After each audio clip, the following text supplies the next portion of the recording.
ਇਹ ਜਿਹੜਾ ਤੁਸੀਂ ਨਲਕਾ ਵੇਖ ਰਹੇ ਹੋ, ਇੱਥੋਂ ਦੇ ਲੋਕਾਂ ਦਾ ਮੰਨਣਾ ਕਿ ਇਸ ਦਾ ਪਾਣੀ ਹੈ ਜਿਹੜਾ ਉਸ ਦੇ ਵਿੱਚ ਕੋਈ ਅਜਿਹੀ ਸ਼ਕਤੀ ਆ ਜਿਸ ਦੇ ਨਾਲ ਰੋਗੀਆਂ ਦੇ ਰੋਗ ਕੱਟੇ ਜਾਂਦੇ ਆ। ਜੇਕਰ ਕਿਸੇ ਨੂੰ ਨਿਗਾਹ ਦੀ ਪ੍ਰੋਬਲਮ ਆ, ਘੱਟ ਦਿਖਦਾ, ਤੇ ਇਸ ਦੀਆਂ 5 ਚੂਲੀਆਂ ਅੱਖਾਂ ਤੇ ਮਾਰਨ ਤੋਂ ਬਾਅਦ ਉਹਨਾਂ ਦੀ ਜਿਹੜੀ ਨਿਗਾਹ ਉਹ ਪੂਰੀ ਹੋ ਜਾਂਦੀ ਆ। ਜੇਕਰ ਕਿਸੇ ਔਰਤ ਨੂੰ ਔਲਾਦ ਨਹੀਂ ਹੋ ਰਹੀ ਤੇ ਉਹ 5 ਚੂਲੀਆਂ ਇਸ ਦਾ ਪਾਣੀ ਛਕਣ ਤੋਂ ਬਾਅਦ ਉਸ ਨੂੰ ਔਲਾਦ ਦੀ ਪ੍ਰਾਪਤੀ ਹੋ ਜਾਵੇ। ਪਤਾ ਚੱਲਿਆ ਕਿ ਇਸ ਪਾਣੀ ਦੇ ਵਿੱਚ ਕੋਈ ਖਾਸ ਵਜ੍ਹਾ।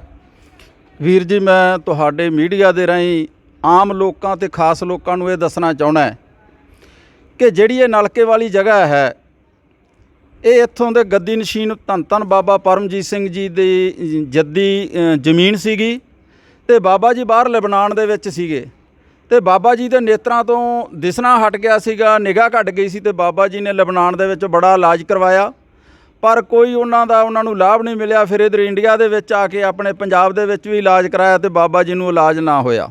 ਉਸ ਤੋਂ ਬਾਅਦ ਕਿਸੇ ਮਾਤਾ ਨੇ ਬਾਬਾ ਜੀ ਦੇ ਮਾਤਾ ਜੀ ਨੂੰ, ਸਾਡੇ ਸਤਿਕਾਰਯੋਗ ਮਾਤਾ ਜੀ ਨੂੰ ਦੱਸਿਆ ਕਿ ਮੋਗੇ ਇੱਕ ਬਾਬਾ ਨੈਬ ਸਿੰਘ ਜੀ ਮਹਾਂਪੁਰਖ ਹੈ, ਤੁਸੀਂ ਉਹਨਾਂ ਕੋਲੇ ਲੈ ਕੇ ਜਾਓ। ਜਦੋਂ ਬਾਬਾ ਜੀ ਦੇ ਮਾਤਾ ਜੀ ਸਤਿਕਾਰਯੋਗ ਬਾਬਾ ਜੀ ਨੂੰ ਮੋਗੇ ਵਿਖੇ ਬਾਬਾ ਨੈਬ ਸਿੰਘ ਜੀ ਕੋਲੇ ਲੈ ਕੇ ਗਏ ਤਾਂ ਬਾਬਾ ਨੈਬ ਸਿੰਘ ਜੀ ਕਹਿਣ ਲੱਗੇ, ਮਾਤਾ ਇਹ ਤੁਹਾਡਾ 8ਵੇਂ ਜਾਮੇ ਦਾ ਸਾਧੂ ਹੈ, ਤੁਸੀਂ ਕਹਿੰਦੇ ਇਹਦੀ ਨਿਗਾਹ ਘੱਟ ਹੈ, ਇਹ ਤਾਂ ਅੰਨ੍ਹਿਆਂ ਨੂੰ ਵੀ ਦਿਸਣ ਲਾਊਗਾ। ਜਿਹੜਾ ਇੱਥੇ ਸ਼ਰਧਾ ਦੇ ਭਾਵਨਾ ਦੇ ਨਾਲ ਆਇਆ ਕਰੇਗਾ ਉਹਦੀ ਨਿਗਾਹ ਵਿੱਚ ਵਾਧਾ ਅੰਨ੍ਹਿਆਂ ਨੂੰ ਵੀ ਦਿਸਣ ਲੱਗੂਗਾ। ਮਾਤਾ ਜੀ ਕਹਿੰਦੇ ਵੀ ਬਾਬਾ ਜੀ ਸਾਨੂੰ ਸੋਝੀ ਪਾਓ ਤੇ ਬਾਬਾ ਨੈਬ ਸਿੰਘ ਜੀ ਮੋਗੇ ਵਾਲੇ ਕਹਿਣ ਲੱਗੇ, ਮਾਤਾ ਜਿਹੜਾ ਤੁਹਾਡਾ ਖੇਤ ਆ ਉੱਥੇ ਕੱਚੀ ਛਪੜੀ ਆ ਨਾ, ਉੱਥੇ ਇੱਕ ਨਲਕਾ ਲਵਾਓ। ਉਹ ਬੜੀ ਪਵਿੱਤਰ ਜਗ੍ਹਾ ਤਰਵੈਣੀ ਦੀ ਜਗ੍ਹਾ ਹੈ, ਉੱਥੇ ਤਰਵੈਣੀ ਕਿਹਾ ਜਾਂਦਾ। ਤਰਵੈਣੀ ਹੁੰਦੀ 3 ਸਾਧੂ ਜਿੱਥੇ ਇਕੱਠੇ ਬੈਠ ਕੇ ਭਜਨ ਬੰਦਗੀ ਕਰਦੇ, ਉਹਨੂੰ ਤਰਵੈਣੀ ਕਿਹਾ ਜਾਂਦਾ। ਫਿਰ ਜਦੋਂ ਬਾਬਾ ਜੀ ਨੇ ਲੈਬਨਾਨ ਤੋਂ ਆ ਕੇ ਇੱਥੇ ਨਲਕਾ ਲਵਾਇਆ, ਜਦੋਂ ਨਲਕੇ ਦਾ ਪਾਣੀ ਸਾਫ਼ ਹੋ ਗਿਆ ਤਾਂ ਬਾਬਾ ਜੀ ਨੇ ਪਹਿਲਾਂ 3 ਚੂਲੇ ਛਕੇ, ਉਸ ਤੋਂ ਬਾਅਦ 3 ਚੂਲੇ ਨੇਤਰਾਂ ਦੇ ਵਿੱਚ ਮਾਰੇ ਤਾਂ ਬਾਬਾ ਜੀ ਦੀ ਨਾਲੇ ਤਾਂ ਨਿਗਾਹ ਸਹੀ ਹੋ ਗਈ, ਨਾਲੇ ਬਾਬਾ ਜੀ ਨੂੰ ਲੋਕ ਤੇ ਪਰਲੋਕ ਦੀ ਸੋਝੀ ਹੋ ਗਈ। ਫਿਰ ਬਾਬਾ ਜੀ ਨੂੰ ਇੱਥੇ ਬੈਠ ਕੇ, ਇਸ ਜਗ੍ਹਾ ਤੇ ਬੈਠ ਕੇ ਲੋਕਾਂ ਦੇ ਭਲੇ ਕਰਨ ਦਾ ਹੁਕਮ ਦਿੱਤਾ ਗਿਆ ਬਾਬਾ ਨੈਬ ਸਿੰਘ ਜੀ ਵੱਲੋਂ। ਫਿਰ ਬਾਬਾ ਜੀ ਇੱਥੇ ਹਰ ਮੰਗਲਵਾਰ, ਵੀਰਵਾਰ, ਐਤਵਾਰ ਸੰਗਤਾਂ ਨੂੰ ਭਗਤਾਉਂਦੇ ਆ। ਜਿਹੜਾ ਸ਼ਰਧਾ ਦੇ ਭਾਵਨਾ ਦੇ ਨਾਲ ਇਸ ਜਗ੍ਹਾ ਤੇ ਆ ਕੇ 5 ਚੂਲੇ ਛਕਦਾ ਔਰ ਸਰੋਵਰ ਦੇ ਵਿੱਚ ਇਸ਼ਨਾਨ ਕਰਦਾ, ਉਸ ਨੂੰ ਹਰ ਤਰ੍ਹਾਂ ਦੀਆਂ ਮਨੋਕਾਮਨਾ, ਜਿਵੇਂ ਅੱਖਾਂ ਦੇ ਨਿਗਾਹ ਘਟ ਜਾਣੀ ਜਾਂ ਹੋਰ ਕੋਈ ਵੀ ਰੋਗ ਹੋਵੇ।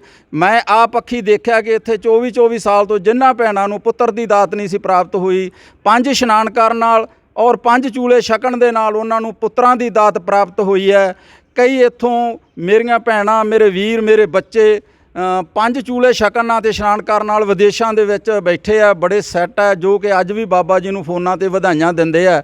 ਸੋ ਜਿਹੜਾ ਵੀ ਇੱਥੇ ਮਨ ਦੀ ਮਨੋਕਾਮਨਾ ਲੈ ਕੇ ਆਉਂਦਾ ਔਰ ਹਰ ਵੀਰਵਾਰ, ਐਤਵਾਰ ਜਾਂ ਮੰਗਲਵਾਰ ਨੂੰ ਆਉਂਦਾ ਹੈ, ਉਹ ਜਦੋਂ 5 ਚੂਲੇ ਛਕਦਾ ਅਤੇ ਇਸ਼ਨਾਨ ਕਰਦਾ ਸਰੋਵਰ ਦੇ ਵਿੱਚ, ਉਸ ਦੀ ਮਨੋਕਾਮਨਾ ਪੂਰੀ ਹੁੰਦੀ ਹੈ। ਇੱਥੇ ਜ਼ਿਆਦਾ ਸੰਗਤ ਐਤਵਾਰ ਦੇ ਦਿਹਾੜੇ 'ਤੇ ਆਉਂਦੀ ਆ, ਦੂਰ ਦੂਰ ਤੋਂ। ਜੇ ਹੁਣ ਮੈਂ ਕਹਾਂ ਤਾਂ ਸਾਰੇ ਪੰਜਾਬ ਦੇ ਵਿੱਚੋਂ ਇੱਥੇ ਸੰਗਤ ਆਉਂਦੀ ਹੈ। ਦਾਸ ਜਦੋਂ ਦੇ ਵੀ ਇੱਥੇ ਆ ਕੇ ਬਾਬਾ ਜੀ ਦੀ ਕਿਰਪਾ ਦਾ ਸਦਕਾ ਸੰਗਤ ਦੀ ਸੇਵਾ ਕਰਨ ਲੱਗੇ ਆ। ਕਰੋੜਾਂ ਦੀ ਗਿਣਤੀ ਦੇ ਵਿੱਚ ਇੱਥੋਂ ਭੈਣਾਂ ਨੂੰ ਬੱਚਿਆਂ ਦੀ ਪੁੱਤਰ ਦੀ ਦਾਤ ਪ੍ਰਾਪਤ ਹੋਈ ਹੈ ਤੇ ਨੇਤਰਹੀਨਾਂ ਨੂੰ ਇੱਥੋਂ ਨੇਤਰ ਮਿਲਿਆ। ਜੋ ਵੀ ਮਨ ਦੀਆਂ ਮਨੋਕਾਮਨਾ ਇੱਥੇ ਲੈ ਕੇ ਆਉਂਦੇ ਸੀਗੇ। ਜੇ ਮੈਂ ਆਪ ਦੀ ਗੱਲ ਕਰਾਂ ਤਾਂ ਸਾਧ ਸੰਗਤ ਜੀ, ਜਿਸ ਦਿਨ ਮੈਂ ਇੱਥੇ ਆਇਆ ਸੀ ਤੇ ਮੇਰੇ ਘਰ ਦੇ ਵਿੱਚ ਬਿਲਕੁਲ ਬਹੁਤ ਜ਼ਿਆਦਾ ਗਰੀਬੀ ਸੀਗੀ, ਘਰ ਦੇ ਵਿੱਚ ਲੜਾਈ ਸੀ, ਕਲੇਸ਼ ਸੀ, ਪਰ ਜਦੋਂ ਤੋਂ ਇੱਥੇ ਬਾਬਾ ਜੀ ਦੇ ਆ ਕੇ ਸੇਵਾ ਕਰਨ ਲੱਗੇ, ਸ਼ਰਧਾ ਭਾਵਨਾ ਨਾਲ ਇਸ਼ਨਾਨ ਕੀਤੇ ਤੇ ਸ਼ਰਧਾ ਭਾਵਨਾ ਨਾਲ 5 ਚੂਲੇ ਛਕ ਕੇ ਜਾਂਦੇ ਸੀ ਤਾਂ ਸਾਧ ਸੰਗਤ 5 ਐਤਵਾਰਾਂ ਤੋਂ ਬਾਅਦ ਸਾਧ ਸੰਗਤ ਦਾਸ ਨੂੰ ਕੁਛ ਨਾ ਕੁਛ ਜਦੋਂ ਪ੍ਰਾਪਤ ਹੋਣ ਲੱਗ ਪਿਆ ਤਾਂ ਸਾਧ ਸੰਗਤ, ਮੈਂ ਅੱਜ ਗੁਰੂ ਘਰ ਬੈਠ ਕੇ ਖੜ੍ਹ ਕੇ ਝੂਠ ਨਹੀਂ ਮਾਰਦਾ, ਅੱਜ ਮੈਂ ਜੋ ਇੱਕ ਸਾਈਕਲ ਲੈਣ ਨੂੰ ਤਰਸਦਾ ਸੀ, ਅੱਜ 2 ਗੱਡੀਆਂ ਦਾ ਮਾਲਕ ਹਾਂ, ਕੋਠੀਆਂ ਦਾ ਮਾਲਕ ਹਾਂ। ਮਾਲਕ ਦੀ ਦਿੱਤੀ ਹੋਈ ਬਹੁਤ ਹੀ ਕਿਰਪਾ ਹੈ। ਸੋ ਮੈਂ ਸਾਰੀਆਂ ਸੰਗਤਾਂ ਨੂੰ ਇਸ ਮੀਡੀਆ ਦੇ ਮਾਧਿਅਮ ਰਾਹੀਂ ਇਹੀ ਕਹੂੰਗਾ ਕਿ ਜਿਸ ਨੂੰ ਵੀ ਕਿਸੇ ਤਰ੍ਹਾਂ ਦਾ ਕੋਈ ਰੋਗ ਹੋਵੇ ਜਾਂ ਕਿਸੇ ਦੀ ਕੋਈ ਮਨ ਦੀ ਮਨੋਕਾਮਨਾ ਹੋਵੇ, ਉਹ ਇੱਥੇ ਜ਼ਰੂਰ ਆਉਣ। ਪਾਣੀ ਦੇ ਲੈਵਲ ਦੀ ਗੱਲ ਕਰਾਂਗੇ ਤਾਂ ਇਸ ਦਾ ਪਾਣੀ ਬਿਲਕੁਲ ਅੰਮ੍ਰਿਤ ਦੀ ਤਰ੍ਹਾਂ ਹੈ। ਅਸੀਂ ਤਾਂ, ਸਾਡੀ ਇੱਥੇ ਭਾਵਨਾ ਬਣੀ ਹੋਈ ਆ, ਜਦੋਂ ਅਸੀਂ ਇੱਥੇ ਆਉਣ ਸਾਰ ਅਸੀਂ ਸਰੋਵਰ 'ਚ ਇਸ਼ਨਾਨ ਕਰਕੇ 5 ਚੂਲੇ ਛਕਦੇ ਹਾਂ। ਜਦੋਂ ਜਾਂਦੇ ਹਾਂ ਬਾਬਾ ਜੀ ਤੋਂ ਆਗਿਆ ਲੈ ਕੇ ਫਿਰ 5 ਚੂਲੇ ਛਕਦੇ ਹਾਂ ਔਰ ਘਰੇ ਵੀ ਅਸੀਂ ਕਿਸੇ ਸਟੀਲ ਦੇ ਬਰਤਨ ਦੇ ਵਿੱਚ ਲੈ ਕੇ ਜਾਂਦੇ ਹਾਂ। ਸਾਰਾ ਪਰਿਵਾਰ ਸੁਬਾਹ ਸ਼ਾਮ ਇਸ ਨੂੰ ਅੰਮ੍ਰਿਤ ਨੂੰ ਛਕਦੇ ਹਾਂ। ਇਹ ਇੱਥੇ ਪਤਾ ਕੀ ਹੈ ਜੀ, ਇੱਥੇ ਰਿਸ਼ੀਆਂ ਮੁਨੀਆਂ, ਪੀਰਾਂ ਫਕੀਰਾਂ ਦੀ ਧਰਤੀ ਹੈ। ਇੱਥੇ ਸਭ ਤੋਂ ਪਹਿਲਾਂ ਧੰਨ ਧੰਨ ਬਾਬਾ ਸ਼ੰਕਰਾਪੁਰੀ ਜੀ ਮਹਾਰਾਜ, ਸ਼੍ਰੀ ਮੁਨੀ ਜੀ, ਮੈਂ ਗਿਣਤੀ ਨਹੀਂ ਕਰ ਸਕਦਾ ਵੀਰ ਜੀ ਵੀ ਕਿ ਇੱਥੇ ਕਿੰਨੇ ਕਾਏ ਗਏ। ਜਿਹੜੇ ਪੁੱਤਰਾਂ ਦੇ ਬਾਨੀ ਧੰਨ ਧੰਨ ਬਾਬਾ ਕਰਨਾਲ ਦਾਸ ਜੀ ਮਹਾਰਾਜ, ਉਹਨਾਂ ਨੇ ਵੀ ਇਸ ਜਗ੍ਹਾ ਤੇ ਬੈਠ ਕੇ ਬੰਦਗੀ ਕੀਤੀ ਹੈ। ਇਹ ਇੱਕ ਬਾਬਾ ਜੀ ਦੀ ਕਿਰਪਾ ਦਾ ਸਦਕਾ ਇਹ ਇੱਕ ਜਾਣੀ ਦੀ ਆਪਾਂ ਕਹੀਏ ਮਨਸੂਬਾ ਬਣ ਗਿਆ ਵੀ ਜਿਹੜਾ ਸ਼ਰਧਾ ਦੇ ਭਾਵਨਾ ਦਾ ਨਾਲ ਨਲਕੇ ਦੇ ਜਲ ਨੂੰ ਛਕਦਾ ਹੈ, ਉਸ ਦੀਆਂ ਮਨੋਕਾਮਨਾ ਪੂਰੀਆਂ ਕਰਦਾ ਹੈ। ਉਹ ਮਨੋਕਾਮਨਾ ਪੂਰੀਆਂ ਕਰਨ ਦਾ ਇਹ ਤਰੀਕਾ, ਕਿਉਂਕਿ ਇੱਥੇ ਧੰਨ ਧੰਨ ਬਾਬਾ ਸ਼ੰਕਰਾਪੁਰੀ ਜਾਂ ਹੋਰ ਮਹਾਂਪੁਰਖਾਂ ਨੇ, ਜਿਵੇਂ ਮੈਂ ਕਿਹਾ ਕਿ ਬਾਬਾ ਜੀ ਪੁੱਤਰਾਂ ਦੇ ਬਾਨੀ ਵੀ ਇੱਥੇ ਆਈ ਹੈ, ਉਹਨਾਂ ਦੀ ਕਿਰਪਾ ਦਾ ਸਦਕਾ ਸਾਰਾ ਕੁਝ ਹੋ ਰਿਹਾ। ਇਹ ਤਾਂ ਸਿਰਫ ਇੱਕ ਕਾਰਨ ਕੀ ਸੀ ਕਿ ਧੰਨ ਧੰਨ ਬਾਬਾ ਨੈਬ ਸਿੰਘ ਜੀ ਮੋਗੇ ਵਾਲਿਆਂ ਦੀ ਕਿਰਪਾ ਹੀ ਹੈ, ਜਿਹੜਾ ਉਹਨਾਂ ਨੇ ਕਿਹਾ ਸੀ ਕਿ ਨਲਕਾ ਲਗਾਓ ਤੇ ਨਲਕੇ ਨਾਲ ਸਰਦੀਆਂ। ਨੌਜਵਾਨ ਵਰਗ ਵੀ ਬਹੁਤ ਆਉਂਦਾ ਹੈ, ਜੇ ਤੁਸੀਂ ਕਹੋ ਤੁਹਾਨੂੰ ਨੌਜਵਾਨ ਵਰਗ ਵੀ ਮਿਲਾ ਦਿੰਦੇ ਇਹ ਅਜਿਹਾ ਇਨਸਾਨ ਹੋਵੇ ਜਿਹਨੂੰ ਇੱਥੋਂ ਦੀ ਥੋੜਾ ਬਹੁਤਾ ਇੱਥੇ ਕਰਕੇ ਜਿਹੜਾ ਕੁਝ ਤੁਸੀਂ ਦੱਸਿਆ ਉਹਦਾ ਭਲਾ ਹੋਇਆ ਹੋਵੇ। ਹਾਂਜੀ, ਸਾਡੇ ਕੋਲੇ ਸੰਗਤਾਂ ਹੈਗੀਆਂ, ਤੁਹਾਡੇ ਸਨਮੁਖ ਸੰਗਤਾਂ ਬਹੁਤ ਬੈਠੀਆਂ।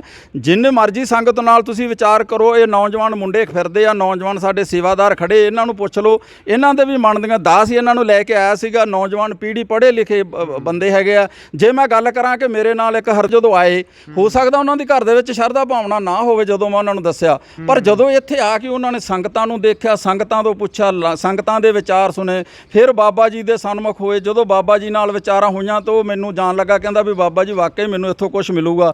ਜੋ ਕੁਝ ਵੀ ਉਹਨੂੰ ਡਾਕਟਰ ਸਾਹਿਬ ਨੂੰ ਇੱਥੋਂ ਮਿਲਿਆ ਉਹ ਤੁਹਾਨੂੰ ਆਪ ਤੁਹਾਡੇ ਰੂਬਰੂ ਹੋ ਕੇ ਦੱਸਣਗੇ। ਹਾਲਾਂਕਿ ਡਾਕਟਰੀ ਪੇਸ਼ੇ ਵਾਲੇ ਲੋਕ ਇਹਨਾਂ ਨੂੰ ਨਹੀਂ ਮੰਨਦੇਗੇ, ਪਰ ਉਹ ਇੱਕ ਡਾਕਟਰ ਬਤੌਰ ਡਾਕਟਰ ਹੁੰਦਿਆਂ ਹੋਇਆਂ ਵੀ ਜਦੋਂ ਉਹਨੂੰ ਸਾਰਾ ਕੁਝ ਇੱਥੋਂ ਮਿਲਿਆ ਤੇ ਉਹ ਅੱਜ ਲੋਕਾਂ ਨੂੰ, ਹੋਰਾਂ ਨੌਜਵਾਨਾਂ ਨੂੰ ਵੀ ਦੱਸਦਾ। ਇੱਥੇ ਇੱਕ ਨਹੀਂ ਲੱਖਾਂ ਨੌਜਵਾਨ, ਇੱਥੋਂ ਤੱਕ ਕਿ ਖੁਦ ਡਾਕਟਰ ਵੀ, ਜੇ ਮੈਂ ਗੱਲ ਕਰਾਂ ਜਪਕੀਰਤ ਸਿੰਘ ਜੀ ਡਾਕਟਰ, ਜੋ ਕਿ ਇੱਕ ਵੈਟਨਰੀ ਡਾਕਟਰ ਹੈ, ਉਹ ਵੀ ਖੁਦ ਇੱਥੇ ਆਉਂਦੇ ਆ ਔਰ ਆ ਕੇ ਇੱਥੇ ਲੋਕਾਂ ਨੂੰ ਦੱਸਦੇ ਆ ਕਿ ਮੈਂ ਇੱਕ ਡਾਕਟਰ ਹੋਣ ਦੇ ਨਾਤੇ ਇਹ ਗੱਲ ਮੰਨਦਾ ਨਹੀਂ ਸੀ, ਪਰ ਇਹ ਕ੍ਰਿਸ਼ਮੇ ਦੇਖ ਕੇ ਮੈਂ ਵੀ ਹੈਰਾਨ ਹੋ ਗਿਆ ਕਿ ਇੱਥੇ ਹਰ ਬਿਮਾਰੀ ਦਾ ਇਲਾਜ ਹੈ, ਹਰ ਗੱਲ ਦਾ ਇਲਾਜ ਹੈਗਾ।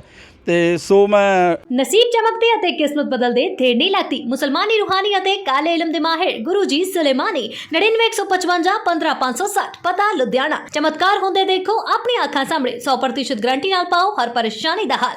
ਕਦੋਂ ਬਦਲੇਗੀ ਤਕਦੀਰ, ਸੱਚਾ ਪਿਆਰ ਮਿਲੇਗਾ ਜਾਂ ਨਹੀਂ। ਪਰੇਸ਼ਾਨੀ ਜਿਵੇਂ ਪਿਆਰ ਚ ਧੋਖਾ, ਲਵ ਮੈਰਿਜ, ਵਸ਼ੀਕਰਨ ਕਰਵਾਉਣਾ ਜਾਂ ਤੁੜਵਾਉਣਾ, ਸੌਤਨ ਦੁਸ਼ਮਣ ਦਾ ਖਾਤਮਾ, ਪਤੀ ਪਤਨੀ ਚ ਝਗੜਾ, ਤਲਾਕ ਕੇਸ, ਵਿਦੇਸ਼ ਚ ਪੱਕੇ ਹੋਣਾ, ਕਰਜ਼ਾ ਮੁਕਤੀ, ਔਲਾਦ ਸੁੱਖ। ਲਾਟਰੀ ਨੰਬਰ ਪਾਓ 649 ਹੋਵੇ ਜਾਂ ਲੋਟੋ ਮੈਕਸ। ਧੋਖੇਬਾਜ਼ ਅਤੇ ਰੁੱਸੇ ਪ੍ਰੇਮੀ ਪ੍ਰੇਮਿਕਾ ਨੂੰ ਆਪਣੇ ਪਿਆਰ 'ਚ ਤੜਫਦਾ ਵੇਖੋ, ਮੈਂ ਤੁਹਾਡਾ ਪਿਆਰ ਟੁੱਟਣ ਨਹੀਂ ਦੇਵਾਂਗਾ।